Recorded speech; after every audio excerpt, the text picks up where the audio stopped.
Perfecto.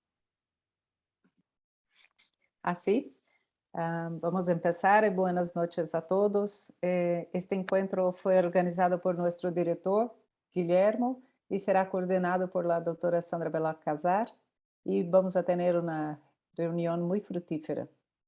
Guillermo, por favor. Muchas gracias, Wilma. Bienvenidos todos, que tengan unas muy buenas noches y que se encuentren muy bien de salud. Estamos muy contentos porque estamos haciendo una reunión de nuestro programa anual y hoy tenemos un grupo de lujo y Wilma decidió llamar estos webinars muy interesantes. Se llaman Casos Clínicos Discutidos a la Luz de la Revisión Científica, Aplicación de la Teoría a la Práctica. Y esta noche, como ya lo mencionó Wilma, tenemos a nuestra amiga Sandra Belalcázar, una destacadísima glaucomatóloga colombiana. Sandra es past president del Grupo Glaucoma Colombia. Ha dejado la presidencia hace un año. Además, es jefa del Departamento de Glaucoma de la Clínica Fundación Oftalmológica Nacional. Sandra ha tenido a bien invitar a muy grandes amigos, como es la doctora Yasbet Ledesma de México y a Héctor Fernando Gómez Goyeneche, también de Bogotá. Y tenemos un invitado que no es miembro de nosotros, pero en algún momento será postulante, como es el doctor Gustavo Espinosa. Yo en este momento dejo las palabras básicamente para hacer la introducción, para todo este grupo que con seguridad nos va a deleitar con sus conocimientos y además augurarles lo mejor en esta plática y que todos nosotros aprovechemos de los conceptos que se van a vertir. Sí, como coorganizador, les he escrito por el chat que por favor, como es una sala abierta, tengamos nuestros videos apagados y también nuestros micrófonos en off, para así no tener interrupción en la grabación. Y cualquier pregunta que tengan, por favor pónganlas en el chat y nosotros iremos enviando las preguntas para que los speakers nos ayuden. Entonces, tengamos todos una fructífera noche. En adelante los dejo a cargo de la doctora Sandra Belalcázar. Sandrita, por favor, la sala es tuya. Guillermo, muchísimas gracias por esta invitación tan especial. Tengo el gusto de presentar, primero que todo, a quien va a presentar el caso clínico, que es el doctor Gustavo Espinosa. Gustavo trabaja como especialista en glaucoma en la Fundación Oftalmológica de Santander. Él es oftalmólogo de la Universidad Central de Venezuela. Una de las condiciones para este webinar era que tuviéramos un miembro de Venezuela y el doctor Juan Camilo Parra nos lo ha recomendado y él nos va a presentar un caso muy interesante.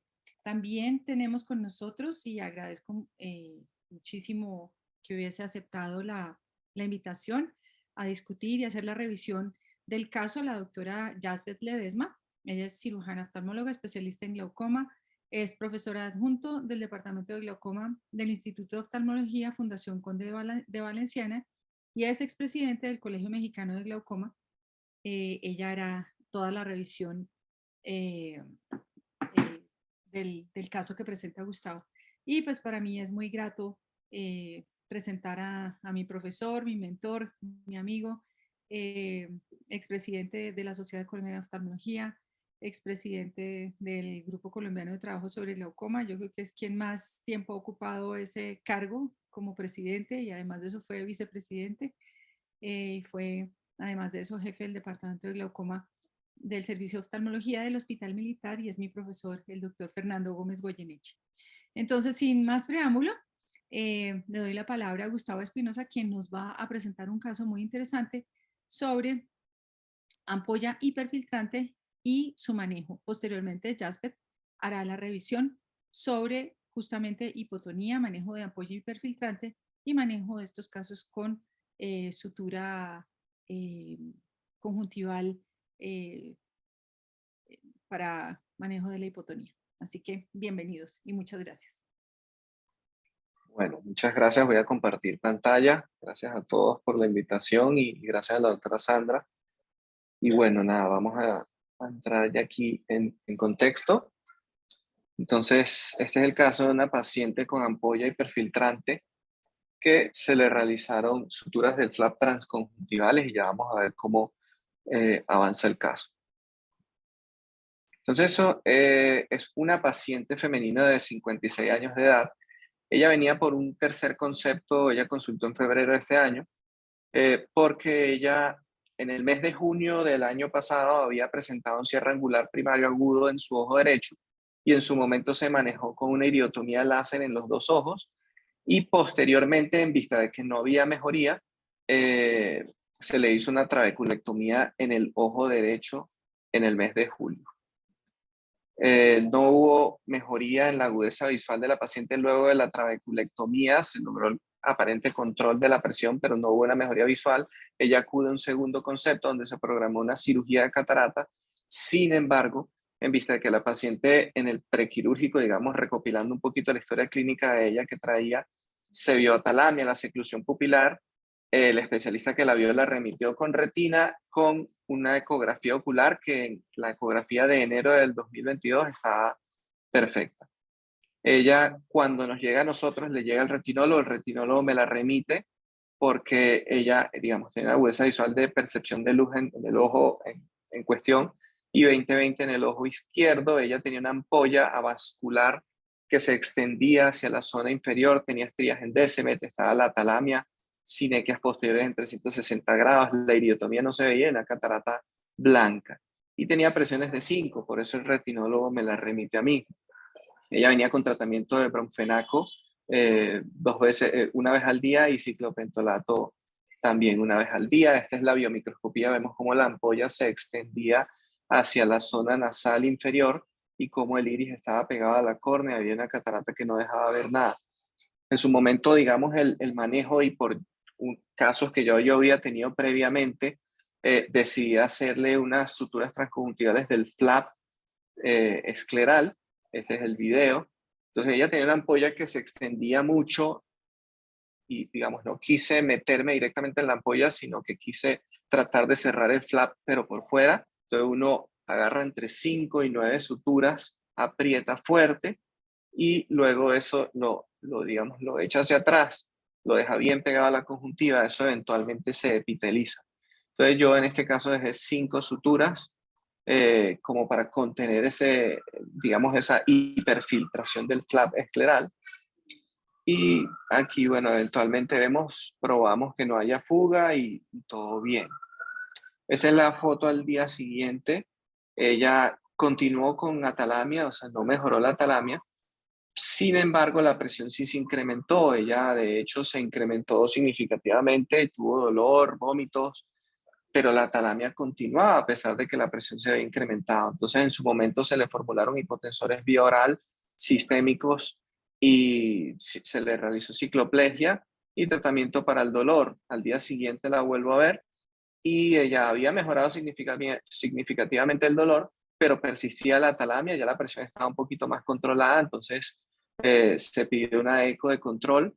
Al cuarto día la presión ya había bajado a 5, entonces suspendo los hipotensores manteniendo el cicloplégico y el corticoide y ya a la semana, esa es la ecografía que se ve, la ecografía de verdad está dentro de límites normales. Tenía dolor ocular, ya digamos, yo como ya veía que la presión fluctuaba un poco, yo le había indicado que usara acetazolamida si tenía cuadro de dolor, porque era probable que se incrementara la presión. De hecho, ya tenía presión de 32 cuando llega sin tratamiento en la semana, por lo cual ya en este momento empiezo a ir quitando suturas que había colocado. Yo inicialmente arranco quitando una y si no veo un resultado inmediato quito hasta 2 suturas por control. Al 9º día la presión continuaba elevada, se retiran 2 puntos más. Recordemos que eran 5, o sea, quedaba 1 punto y esta es la foto al día 12, en donde ya la presión había empezado a estabilizarse, veíamos presiones de 16, ya digamos que esa solita sutura empezaba a hacer que se formara un poquito de ampolla hacia nasal y la presión regulara un poquito. Ahora la atalamia continuaba, entonces decidí hacer una iridotomía láser a ver si es que ese bloqueo, digamos, esos sinequias posteriores no dejaba que hubiera flujo del acuoso hacia cámara anterior. Sin embargo, no hubo mejoría. A las 2 semanas, la paciente tenía una presión de 24, se lleva a junta médica con el departamento de córnea y el departamento de córnea decide programar una FACO con vitrectomía anterior y la plantean inicialmente dejarla en afaquia. Aquí vemos que la iridotomía en efecto estaba permeable, el endotelio estaba bien alterado y todo estaba pegado hacia la córnea. Entonces esta es la cirugía, se le colocan trócares para hacer un pequeño TAP vitrio inicialmente, ver si eso permite un poquito de ganancia en la cámara anterior. Sin embargo, no hay una modificación como tal, entonces se decide hacer con viscoelástico una viscodisección, digamos, de todo ese iris que estaba adosado a la córnea y el propio cristalino como tal, teniendo ese espacio de poquito de vitrio, digamos que también ayuda un poco, y ya eventualmente se hace la cirugía de catarata convencional y eventualmente entonces se vuelve a entrar vía pars plana, se amplía un poquito la vitrectomía, se hace una vitrectomía un poquito más amplia, pero no total, recordemos que esto era manejo directamente del segmento anterior, se crea una capsulotomía posterior y se deja, digamos, esa comunicación directa de atrás hacia adelante, en vista de que el segmentólogo comentaba que podía sinequearse con la inflamación del caso, entonces como para que hubiera un flujo directo hacia cámara anterior. Vemos que el primer día la presión se incrementa a 30, pero eventualmente a partir de allí con tratamiento empieza a regular. Se dejó con brimonidina, timolol, ella tenía una agudeza visual que mejoró movimiento de manos. Al principio obviamente hubo inflamación, pero eventualmente empezó a controlar y obvio la córnea estaba alterada. Ella actualmente está en lista de espera para DIMEC. Esta es una foto reciente de 5 meses de seguimiento. La presión está alta porque ella no estaba usando el hipotensor y bueno, continúa en lista de espera para un trasplante endotelial. Se le reinició el tratamiento. Ese es el caso. Entonces dejo de compartir acá. Gustavo, muchas gracias por la presentación del caso. Realmente es un caso bastante difícil, con muchas aristas. Tomamos la decisión de hacer el análisis de la parte crítica que tú manejaste, que fue el manejo de la hipotonía y mediante las suturas transconjuntivales. Entonces, le doy paso a la doctora Yazbet Ledesma para que haga la discusión y la revisión del tema. Muchas gracias. Hola, buenas noches. Bueno, pues a continuación yo voy a hacer la revisión del tema de hipotonía ocular posterior a cirugía de glaucoma.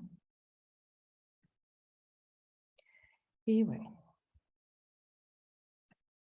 como todos saben, se define a la presión o a la hipotonía ocular como una presión intraocular menor de 6 milímetros de mercurio o 3 desviaciones por debajo de la media.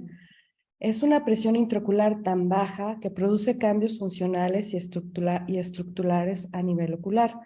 Las causas son muchas y tenemos entre ellas las de origen unilateral o las que se presentan de manera bilateral.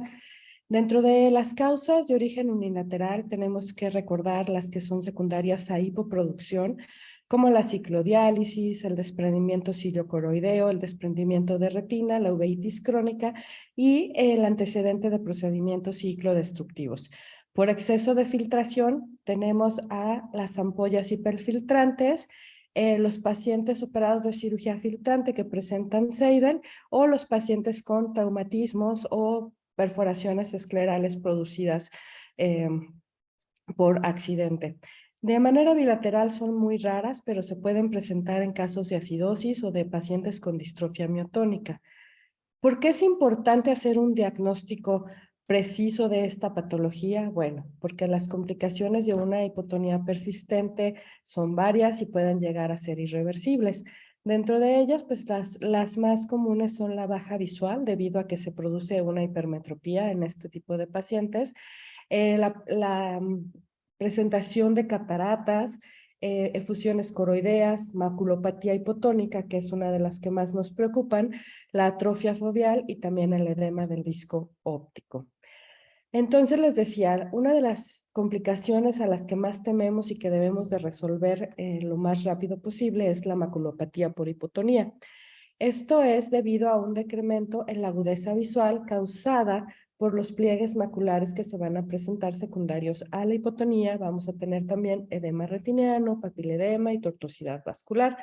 Los niveles bajos de presión intraocular van a producir también un aumento del grosor coloideo y de la esclera, lo que va a resultar en el desplazamiento central y la presencia de los pliegues maculares. El problema aquí es que con el tiempo estos cambios van a producir daño permanente a los fotorreceptores y después, aunque lo queramos resolver, va a existir un daño permanente a la agudeza visual. ¿Cuáles son los factores de riesgo para la maculopatía por hipotonía? Bueno, dentro de los factores principales tenemos el sexo masculino, los pacientes jóvenes, pacientes miopes, el antecedente de cirugía filtrante y el uso de antimetabolitos durante estas cirugías. Generalmente se trata de la mitomicina C. La mitomicina C sabemos que se utiliza desde hace muchos años para prevenir la falla de las cirugías filtrantes. Fue introducida por Chen en 1981 y es un agente alquilante aislado del filtrado de la fermentación del Streptomyces caespitosus. Entonces, este medicamento va a interferir con la síntesis de ADN y por lo tanto inhibe la proliferación de los fibroblastos y la síntesis de colágeno, permitiendo que nuestra cirugía tengan una probabilidad de éxito mucho mayor. Aquí el problema es que si no se utiliza en las diluciones correctas y durante el tiempo necesario, si no se elige ver al paciente y se decide cuánto tiempo la vamos a aplicar, de qué manera la vamos a aplicar, o si no se lava bien este medicamento, nos va a incrementar la posibilidad de que tengamos problemas de hipotonía y también otros problemas muy serios como son la presencia de una endoftalmitis que puede ser, que puede presentarse hasta muchos años después de realizar este tipo de cirugía, ¿sí? Se cree que la mitomicina C, además de impedir la proliferación de la síntesis de colágeno, también tiene un efecto citotóxico a nivel del cuerpo ciliar y esto es lo que en muchas ocasiones, aunque no veamos una bula exuberante, podemos tener hipotonía crónica en nuestros pacientes. Entonces, es necesario tener un manejo adecuado de la mitomicina C, valorar bien las dosis a las que vienen. Durante el último año en mi país, en México, ha sido difícil conseguir nuestras mitomicina C que estábamos acostumbrados a manejar. Hay una escasez y entonces aproximadamente tenemos un año consiguiendo esta nueva mitomicina y bueno, hemos visto diferentes resultados cuando la empezamos a aplicar a la dosis que normalmente la aplicábamos. Entonces, pues siempre que se utilice un medicamento nuevo, tener cuidado porque podemos tener complicaciones. Entonces hay que ser muy, muy cuidadosos y tratar de usarlos lo menos tiempo posible y bien diluida al principio, sobre todo si se aplica de manera de inyección previo a la cirugía, ¿no? Porque ahí no va a haber un buen lavado y entonces tenemos estas bolas enormes avasculares que nos pueden producir hipotonía. ¿Cómo vamos a diferenciar una ampolla hiperfiltrante o vamos a decidir que nuestro paciente tiene hipotonía secundaria a una ampolla hiperfiltrante? Bueno, pues la verdad es que es algo muy fácil de reconocer, como podemos observar en este video. Son bulas grandes, como la que nos presentó Gustavo, avasculares, de paredes delgadas, que muchas veces tienen exudación y entonces tenemos que valorar a nuestro paciente. En muchas ocasiones, pues siempre para nosotros como glaucomatólogos creo que es algo que hacemos de rutina, pedirle que vea hacia abajo, porque si la bula no está invadiendo a la cámara anterior, a la córnea, no es una bula que se extiende a la córnea, no es una bula disestésica, pues puede pasarla uno por alto, ¿no? Entonces siempre pedirle al paciente que vea hacia abajo y así podremos valorar bien la morfología de nuestra bula, ¿no? En ocasiones incluso llegamos a ver por lo traslúcido que son la coroides, ¿no? Entonces vamos a hacer una buena valoración, hay siempre que teñir, buscar si hay transudado, buscar si tenemos un pequeño seidel y bueno, siempre también valorar bien la cámara anterior. ¿Cómo vamos a prevenirla? Bueno, durante la cirugía tenemos que tener estas cosas en consideración. Se ha recomendado mucho el uso de viscoelástico intracameral al momento de realizar la cirugía. para que se evite un poco el flujo del humor acuoso excesivo en el posoperatorio temprano y que también prevengamos lo que es una cámara plana. El uso de suturas liberables también es muy popular para evitar este tipo de problemas. También pues preferimos siempre lidiar con una hipertensión ocular temprana en el posoperatorio de nuestros pacientes y remediarla con una suturólisis. O el uso de Hologen en pacientes que vemos que las conjuntivas son muy delgadas y que tienen los factores de riesgo para desarrollar este tipo de problemas, como los que mencionamos previamente, pacientes muy miopes, pacientes jóvenes. Entonces, tal vez aquí el uso de Hologen, que se ha venido incrementando durante los últimos años, podría ser de ayuda para evitar tener este tipo de problemas, aunque por supuesto se va a incrementar la probabilidad de que pues también tengamos una mala función de nuestra cirugía filtrante y tengamos presiones intraoculares más elevadas de lo que deseamos, ¿no? El lavado profuso de mitomicina C creo que es súper importante y bueno, esto ya lo discutiremos más adelante, pero últimamente con el uso de la mitomicina C inyectado de manera subconjuntival previo a la realización de la trabeculectomía o de la cirugía filtrante no penetrante, creo que se ha prestado para que en muchas ocasiones tengamos este problema, porque pues no hay un lavado como tal, ¿no? Entonces, aunque se inyecta, yo les recomiendo que lo laven una vez que disecan conjuntiva, realicen un lavado profuso, como estábamos acostumbrados a hacerlo cuando lo aplicábamos con esponja.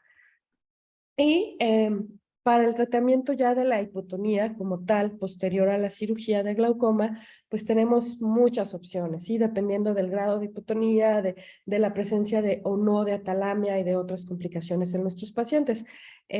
También del tiempo de evolución, si es una hipotonía pues temprana o si es una hipotonía ya tardía. Entonces vamos a decidir qué es lo que vamos a hacer y creo que durante la mesa vamos a estar discutiendo todas estas opciones, pero bueno, como manejo conservador, pues siempre está el uso de atropina, el uso de esteroides, que es algo que siempre se me ha hecho un poco controversial, estos dos medicamentos tópicos, la aplicación de suero autólogo, la inyección de sangre autóloga de la bula, la inyección de viscoelástico en la bula y también la inyección intracameral de viscoelástico o gas. Como manejo quirúrgico podemos utilizar las suturas compresivas transconjuntivales, como nos lo presentó ya Gustavo, o también conocidas como suturas de Palmer, el avance conjuntival o la revisión de bula, que es algo que también se utiliza en la gran mayoría de los casos. Yo creo que estas son las dos técnicas más utilizadas y en ya grados mucho más extremos podemos hacer una resutura también de FAP y bueno, la colocación de un parche, ya sea de esclera, córnea, conjuntiva o incluso membrana amniótica, ¿sí? Estas fotografías que les estoy mostrando son de un paciente que tiene, un paciente joven, miope, que se le realizó una trabeculectomía y como pueden ver presentaba hipotonía, una bula vascular, en él se tuvo que realizar de plano una resutura del flap, colocación de un parche escleral y bueno, en la última foto es cómo quedó al final de estos procedimientos. Voy a mencionar ya nada más un poco de los dos procedimientos que más se realizan para tratar este problema, que son las suturas compresivas, que bueno, como ya vimos, es un procedimiento que tiene una buena tasa de éxito de hasta un 64% a los 6 meses. Es un procedimiento que no es tan invasivo y que nos permite un rápido alivio también de las complicaciones como la disestesia, ¿no? Porque permite que se remodele la bula y limita la salida del humor acuoso. Existen muchas técnicas que son modificaciones de la técnica original de Palmer, pero los resultados de todas son muy similares. Entonces, tenemos aquí este artículo donde nos demuestran cómo las hacen de manera perpendicular a la bula. Tenemos este otro donde se hizo una modificación en tipo cruz. Esta es una serie de pacientes. Como les decía, los resultados igual, éxito a los 6 meses como de un 64-65%.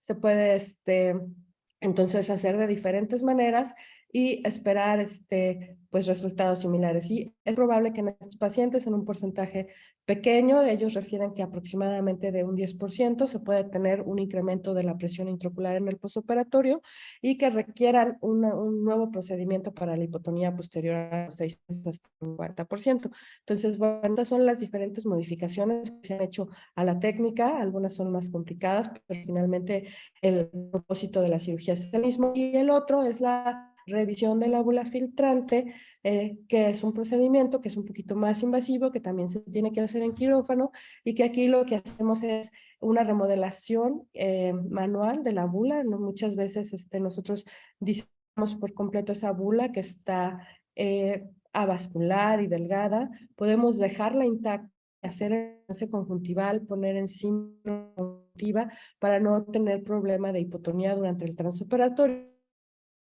y hacer el avanzamiento. Podemos colocar como un parche en el mismo procedimiento y bueno, todo esto va a ayudar a tener una resolución también de la presión intraocular. Esta es la serie más de este paciente, de este tipo de un estudio que realizó la doctora Elena Vitrián de 30 pacientes con un seguimiento promedio de casi 5 años y bueno, ellos demuestran que después de este procedimiento de revisión conjuntival la mejoría de la agudeza visual tanto a los 6 como a los 12 meses y un aumento sostenido de la presión intraocular a los 12 meses, ¿sí?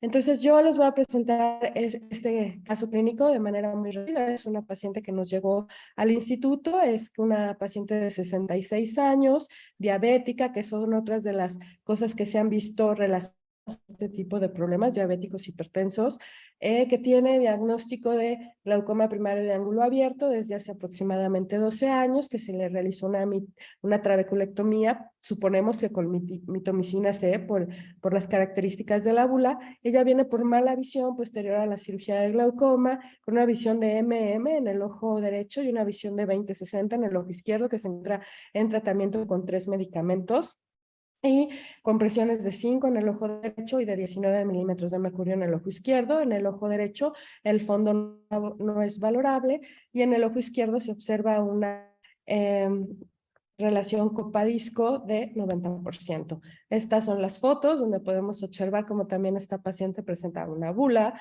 muy extendida, superior, vascular, translúcida, y podemos observar que también ya hay un poco de cámara anterior estrecha, con la presencia de edema corneal, con pliegues en la córnea, con una seclusión pupilar, secundarias signequias posteriores y la presencia de catarata, ¿no?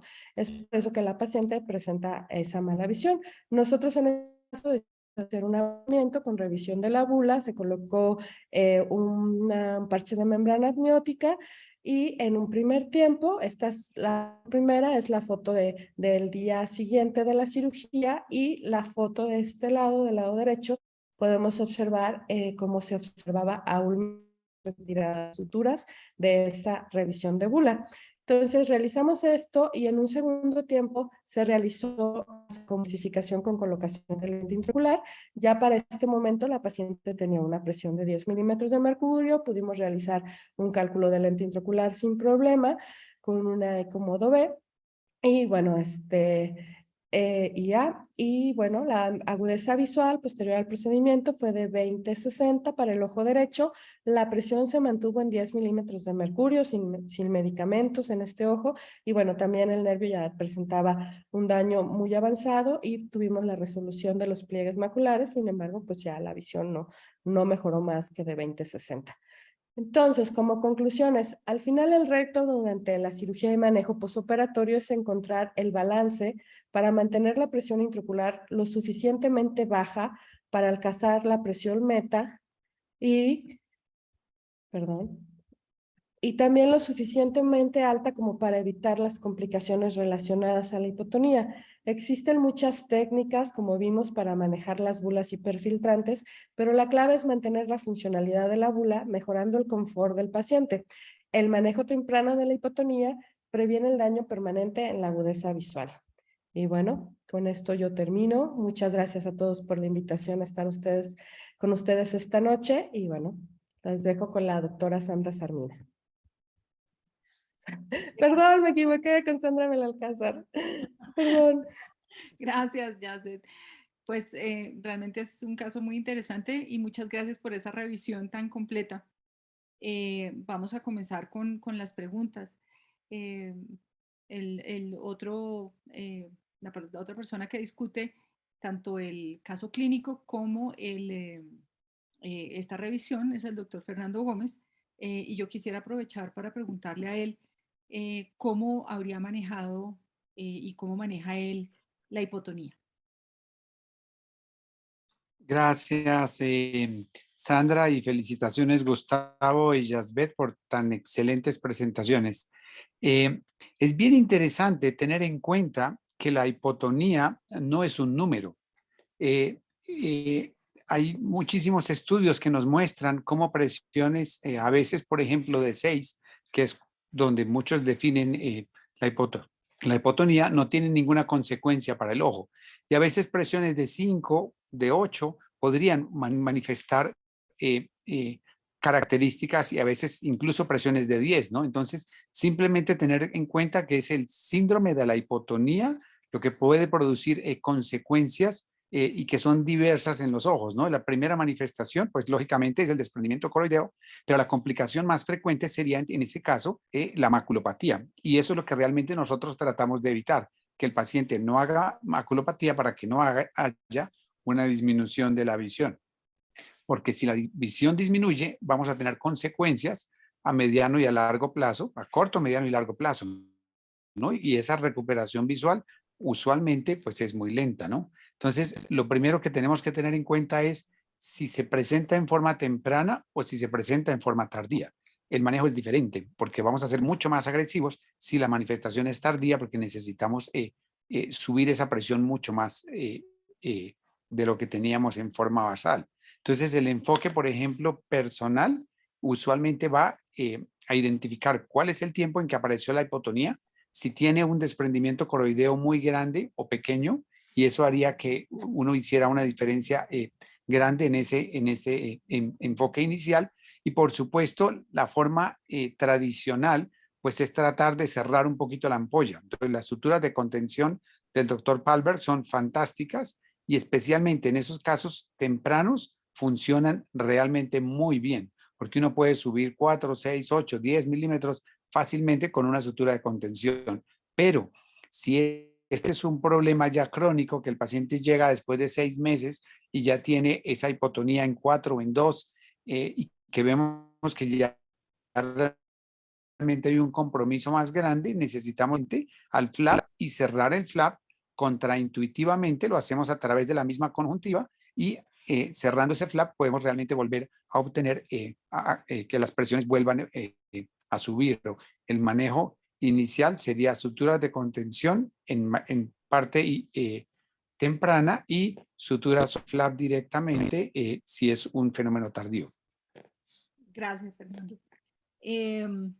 Con respecto a este comentario, Javier Casiraghi dice: cuando la presión intraocular es muy baja, todos los tonómetros miden mal la presión. Por lo tanto, 5 milímetros de mercurio pueden ser 3 o es preferible manejarse por los signos oculares más que por el número específico de presión intraocular. Estoy de acuerdo, realmente 6 sería, hay que diferenciar, como lo menciona el doctor Gómez, la diferencia entre qué es hipotonía estadística y qué es una hipotonía clínica, tal y como lo mencionó Javier y tal y como lo explica Fernando. Muy bien. Vilma, con respecto al caso clínico, pregunta: ¿el diagnóstico de glaucoma maligno o aqueous misdirection fue considerado? ¿La iridectomía de la trabeculectomía estaba presente, estaba permeable? Gustavo. Hola. Sí, o sea, inicialmente la iridectomía no se encontraba por ninguna parte. Entonces, ya una vez que se subió la presión con el procedimiento y no se vio que formó la cámara, traté de cierta manera de buscar permeabilizar por alguna parte alguna iridotomía, y sin embargo luego de ya tener una iridotomía bien patente, funcional, no hubo mejoría. Inicialmente se pensó mucho o se enfocó mucho como una hipotonía por el tema obviamente de que la presión estaba muy baja y que todo estaba pegado hacia adelante, pero bueno, pudo haber debutado como un bidireccional, es una alternativa, pero nunca respondió tampoco a cicloplegia. Ok. Sí, realmente es un caso difícil para el cual, pues ustedes en el departamento de glaucoma lo que hicieron fue manejar pues esta hipotonía y permitir que los otros oftalmólogos, es decir, que retina y el departamento de segmento anterior pudieran entrar y continuar el manejo porque pues con la hipotonía realmente iba a ser muy difícil. Guillermo Barreto pregunta o menciona, dice, ¿cuántas esponjas? ¿Qué área? ¿Lavado? ¿Qué volumen? ¿Cuánto tiempo de lavado? Ahí, Guillermo, tal vez Perdón, ¿conmigo? amplía, ¿para quién quieres la pregunta? ¿Para Es, Jasbet o para...? es que como hay varios Guillermos Barreto, porque entraron No, varios con el es link del doctor. Guillermo. Ah, puede ser, es verdad. Eh, Está clonado, sí, Guillermo, no sé quién es realmente, pero un Guillermo Barreto pregunta, ¿cuántas esponjas? ¿Qué área? ¿Lavado? ¿Qué volumen? ¿Cuánto tiempo de lavado?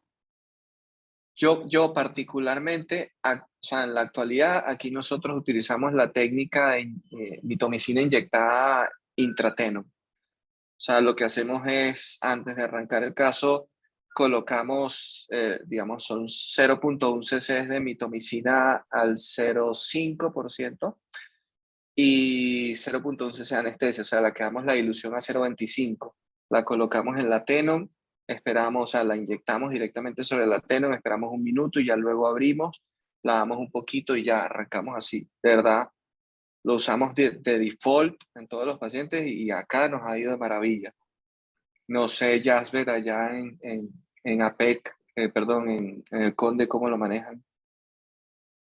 La verdad es que nosotros siempre la habíamos manejado con las esponjas y cuando lo hacemos con las esponjas también lo hacemos a una dilución de 0.4 y colocamos generalmente 3 esponjas de manera que cubramos toda la extensión de nuestro flap, que normalmente pues es un flap de 5x5, entonces las colocamos previo a que entremos en cámara anterior, hacemos la disección de la conjuntiva, abarcando el área de toda la extensión del flap y que también abarque un poquito posterior.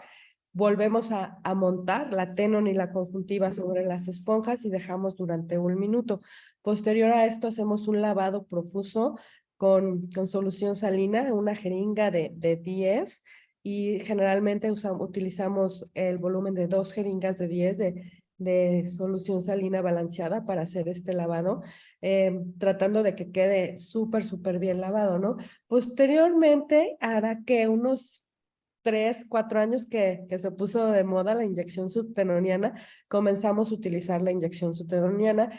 Yo la uso de manera ya, como tú dices, full en todos los pacientes, pero después del caso que les mostré nada más las fotos donde terminó en un parche y con avanzamiento de conjuntiva y bueno, 1000 complicaciones, este joven ahí sí ya me lo tomo con más precaución, como les decía, cuando hay pacientes con factores de riesgo o pacientes que ya han tenido otra cirugía de filtrante donde ya se le colocó previamente antimetabolito, entonces ahí trato de mejor colocarla con esponjas, me tengo más confianza porque tengo mucho más años utilizarlo, siendo que es más predecible para mí, porque a ese paciente se le inyectamos y posterior a la inyección fue que nos dio todas estas complicaciones, ¿no? Entonces creo que hay que valorar bien el caso. Yo creo que es muy segura colocarlo subtenoniana, como tú bien lo dijiste, con esas mismas dosis. Creo que todos lo hacemos así.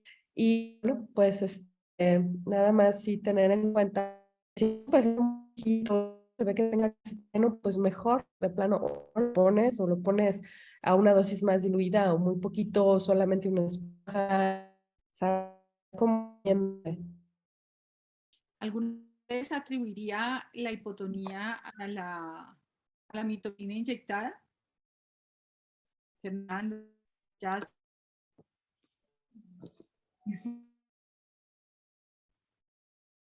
Yo creo que más que la mitomicina inyectada es justo a esto, que a lo mejor se colocó una dosis mayor, se produjo además de esto otro tipo de complicaciones, escleras delgadas, que son una serie de eventos desafortunados que se van reuniendo y producen esto, ¿no? No creo que como tal sea directamente, aunque sí tiene mucho que ver, pues el uso de antimetabolitos, ¿no? Porque sí se sabe que posterior al uso de antimetabolitos, pues la presencia de hipotonía por maculopatía por hipotonía, pues va desde, hay series que dicen que un 1% hasta un 35%, ¿no? Pero igual hay series así que nos hablan de endoftalmitis y, por ejemplo, acá en México, en un hospital estuvo vetado, no en el mío, la competencia, estuvo vetada así por muchísimo tiempo el uso de mitomicina para las trabeculectomías y pues obviamente la tasa de falla era altísima por algún caso que tuvieron por ahí de endoftalmitis. Entonces no podemos como que satanizar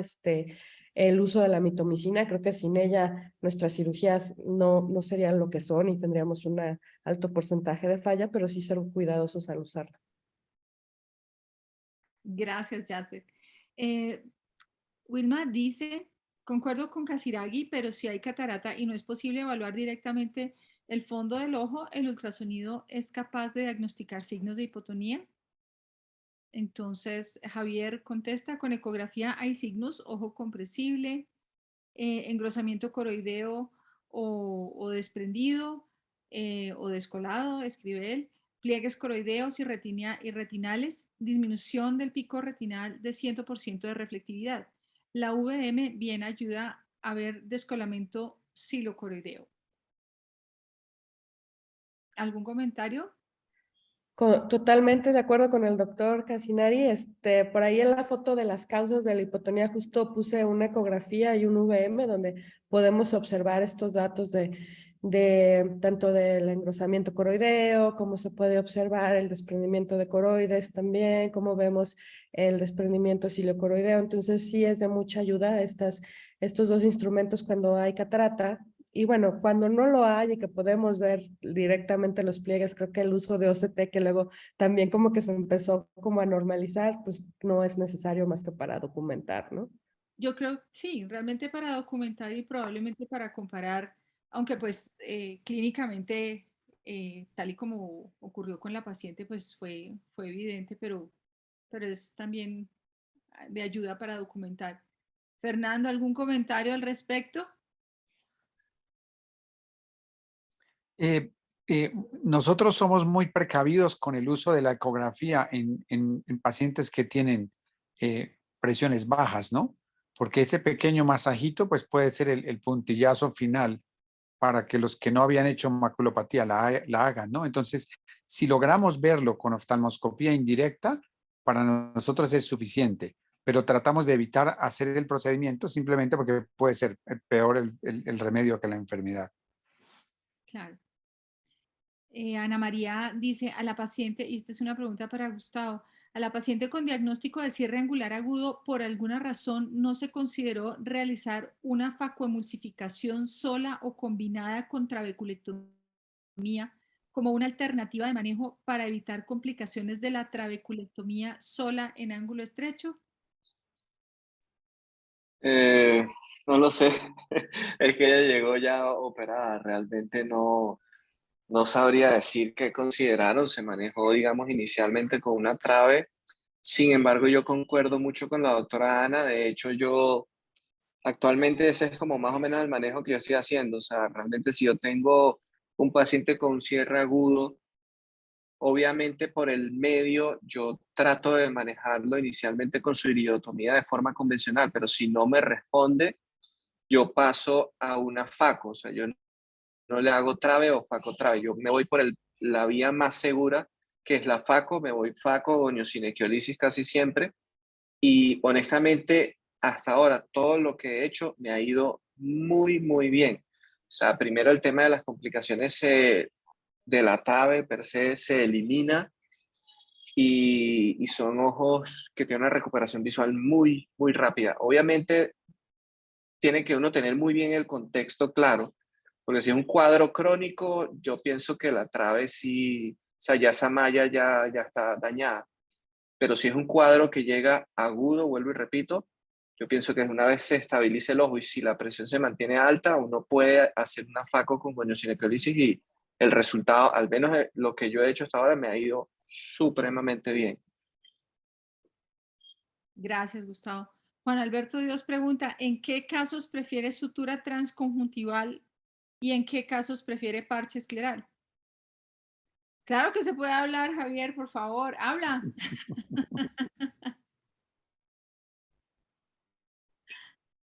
Yo pido Adelante, permiso. adelante. No, estaba pensando, digamos, cuando uno sabe poco, trata de sistematizarse para no confundirse. Entonces estaba pensando que ante una hipotonía tengo 5 opciones. O el humor acuoso sale del ojo, por eso busco un Seidel. O el humor acuoso sale del flap, por eso busco una ampolla grande. O el humor acuoso se va a la coroides, y entonces busco un desprendimiento coroideo o cilio coroideo. O el humor acuoso se va al vitrio, y entonces busco un misdirection syndrome. Hay una posibilidad más, y es que el humor acuoso no se produzca. Entonces, lo primero que tenemos que hacer frente a una hipotonía es saber por qué tenemos la hipotonía. En el caso que Gustavo mostró, hay algo que me llamó la atención, y es que la catarata tenía toda una sinequia, tenía todo un pigmento en su cara anterior y tenía toda una sinequia del iris a la misma. En estos casos, una membrana ciclítica actúa como una fuerza centrípeta que tira de la zónula, que altera los procesos ciliares y que genera un desprendimiento ciliocoroideo. Y en estos casos, muchas veces, la sola facoemulsificación resuelve el problema, porque elimina esa fuerza centrípeta. Entonces hay que considerarla como posibilidad. Pero, primero, el porqué. Y tratar de encontrar el porqué. Creo que en este caso estábamos frente a eso. Estaría bueno si se pudiera repetir esa fotografía para que nos quede fija de cómo una catarata nos puede decir, acá está el problema. Es muy grande, está llena de pigmento en su cara anterior, tiene múltiples sinequias iridianas y posiblemente una VM muestra cómo se tira de la zónula, de los procesos ciliares, ahí está, miren eso. ¿Ven? La catarata esa es muy grande, ahí hay un cristalino de más de 5 milímetros. Ahí mismo se puede ver cómo el iris está traccionado hacia el centro. Fíjense en la parte periférica del iris, esos rayos que muestran que el iris está traccionado. Una sola FACO podría ser suficiente para resolver esto. Es interesante verlo eso. Eso quería comentar. Gracias, Javier. Gracias. Realmente sí, habría podido ser solucionado con la FACO. Seguramente a las personas, a los especialistas del segmento anterior, les daba miedo entrar con la hipotonía, ¿no? Tal vez alguno de nosotros habría entrado así, habría compensado la cámara anterior y habría hecho la cirugía de FACO, que habría sido la otra alternativa. Sí, Pero, y de hecho lo que dice el doctor es muy acertado, de acuerdo. porque cuando la paciente se llevó a FACO, o sea, ella tenía una membrana que tapizaba toda la cara anterior del cristalino, que de hecho el cirujano cuando hizo la cápsula, o sea, cuando iba a empezar a hacer la capsulorhexis, empezó a pelar como una membrana que estaba en la cara anterior del cristalino y termina siendo una membrana ciclítica que tapizaba toda la cara anterior y ya luego que como que remueve eso es que alcanza la cápsula y ahí es que hace la capsulorhexis y la FACO, o sea, sí había una membrana que tapizaba. Claro, y esa membrana tironea de todo y entonces hipotoniza el ojo también.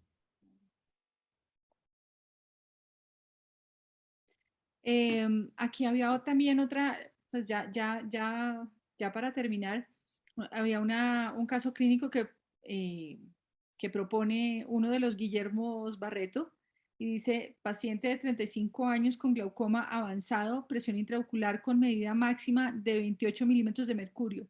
¿Cómo calcular la dosis y el tiempo de mitomicina?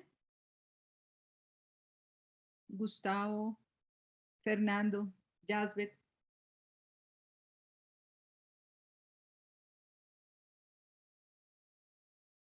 Dice, paciente de 35 años con glaucoma avanzado, presión intraocular con medida máxima de 28 milímetros de mercurio.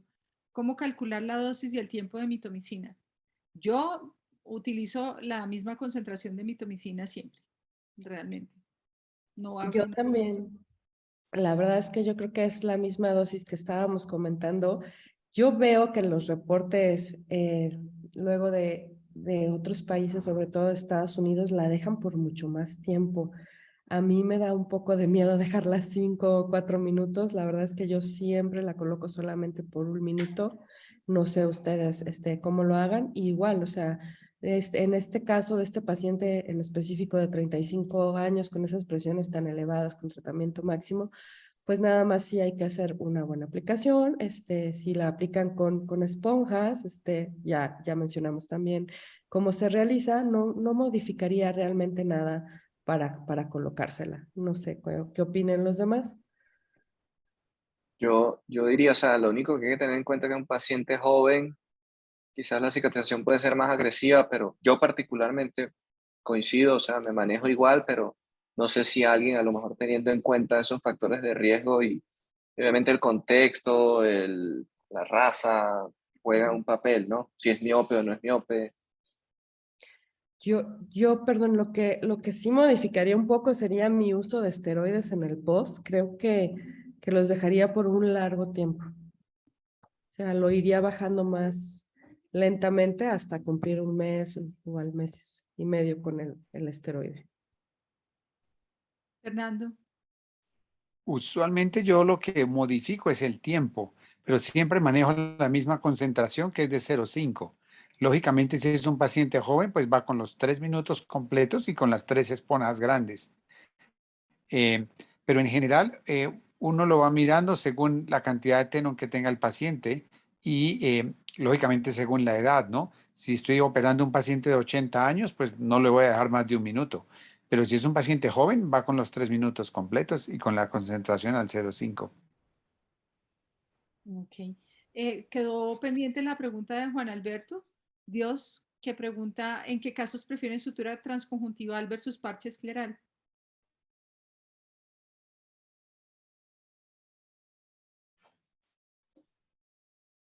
Yo por lo menos particularmente, siempre y cuando alcance a ver un poquito el flap a través de la ampolla, yo arranco con suturas transconjuntivales y como digo, o sea, no me ha ido mal realmente. Ya si la bula, si la ampolla es muy grande o la conjuntiva muy adelgazada, yo pienso que quizás una revisión va mejor. Igual, yo creo que casos más leves, bulas de un tamaño un poco más pequeñas, pues es una buena opción la sutura transconjuntival. Ahora, mi manera de verlo es que, bueno, si ya voy a meter al paciente a quirófano, ya va a estar con anestesia, ya lo tengo ahí, pues muchas veces realizo mejor una revisión de la bula, tal vez no llegue a la colocación de un parche, pero trato de siempre tener el parche a la mano.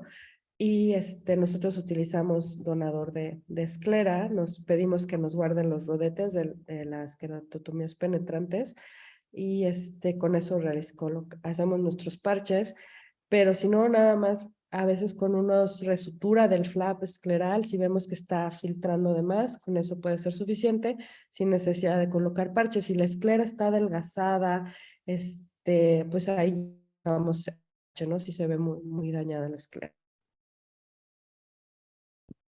Bien. Pues ha sido un ya son las 8. Yo creo que para llevarnos de mensaje, pues la hipotonía es producida por causas diversas. cursa con disminución de la visión, con catarata, con maculopatía por hipotonía, que es tal vez una de las complicaciones más temidas. Hay factores de riesgo para la maculopatía por hipotonía, pacientes jóvenes, miopes, el uso de antimetabolitos y el uso de mitomicina C, que inhibe la proliferación de fibroblastos con la síntesis de colágeno. Me pareció muy interesante lo que comentó Jasbeth con respecto al efecto tóxico sobre el cuerpo ciliar. Su manejo pues es diverso. Yo creo que es tan supremamente difícil que hay diferentes recetas, hay diferentes métodos. Jasbeth mencionó lo del viscoelástico intracameral, el hologén, el uso de hologén en conjuntivas delgadas. Pues es una condición que, como vemos, pues puede ser muy frustrante. Para este caso funcionó muy bien la sutura transconjuntival de Palmberg. También habría funcionado probablemente un avance conjuntival o resuturar el flap, tal como lo han mencionado, y el parche de esclera córneo conjuntiva. Me gustó muchísimo este comentario de Javier, en donde creo que queda muy claro que hay que buscar cuál es la causa de esa hipotonía, si hay Seidel, si el humor acuoso está yendo al vitrio, si está yendo a la coroides, o si no se está produciendo. Hay que saber por qué. Y me falta una, Javier. ¿Cuál me faltó? Seidel, vitrio, coroides. Y ampolla muy grande por exceso de filtración del flap. Así es. Pues muchísimas gracias. Gracias, Gustavo, por haber aceptado la invitación. Esta invitación la hizo directamente Juan Camilo. Muchas gracias por presentar el caso. Jasbeth, mil gracias por discutirlo. Fernando, muchas gracias por acompañarnos a discutirlo también. Y Javier, muchas gracias por el aporte. Realmente me pareció clarísimo. Y gracias a todos por asistir. Vilma.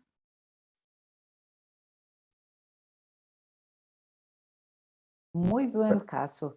Este caso elegido para esta discusión fue muy bueno, también muy buena revisión y muy bien presentada.